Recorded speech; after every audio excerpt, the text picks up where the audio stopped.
Tonight we've got a new feature, one that focuses on the stories of our lives and this place that we call home, Virginia.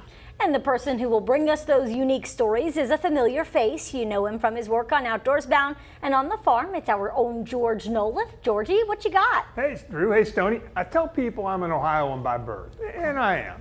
But I'm a Virginian by choice, and I am proud to say that. How y'all doing there, folks?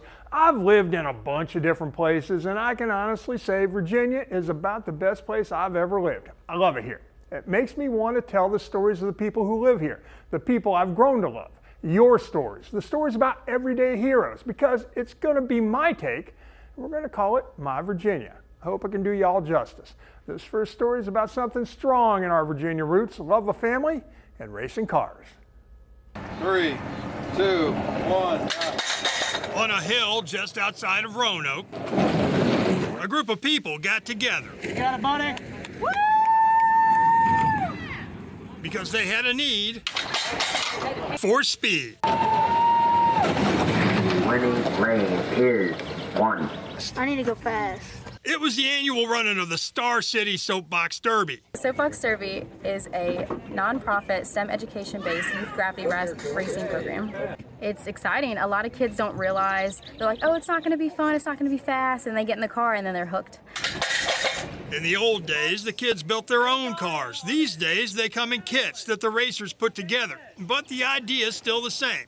The kids have fun, and they learn about physics and math and mechanics. When you put your head down, the wind goes over you, so you have more speed to go forward. You know, in this age of gaming consoles and cell phones, these kids could race anything they want in a video game.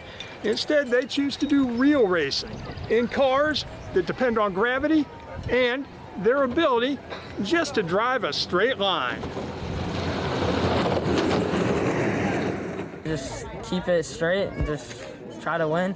Loading in the blocks, I have Stock, Seamus in lane 1, Cooper in lane 2. For some, Soapbox Derby racing just runs in the family. Her mom did this when she was little. Mom, I understand you're a veteran at this. Yes. I am, and my dad as well. The greatest amateur race in the world. I love that. David Pogue knows something about soapbox tradition. He was 14 years old when he won the Roanoke race back in 1946. He came out today and said it was like getting to relive his youth. If you had the chance, would you do it again? Sure would.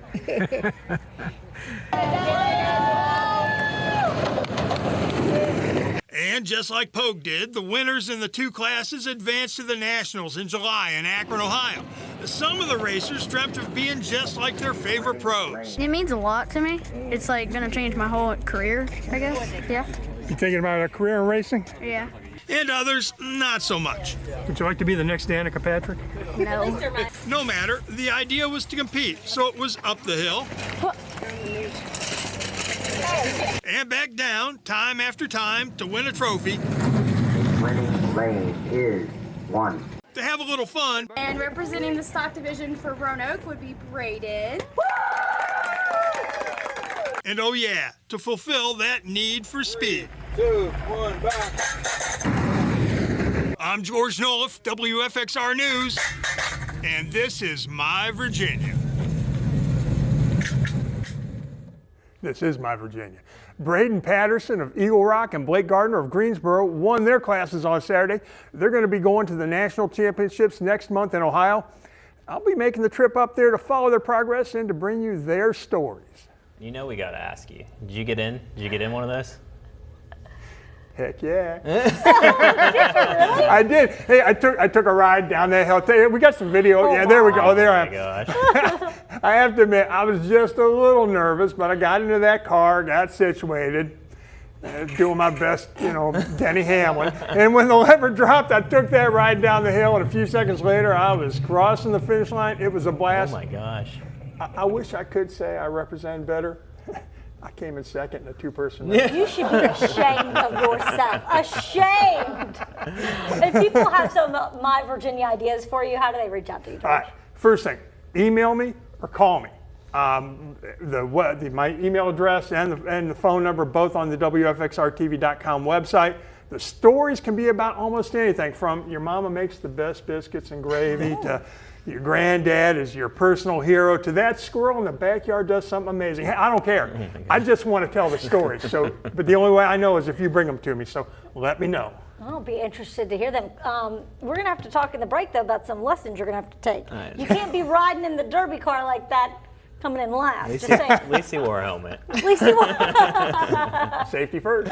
Thank you, George.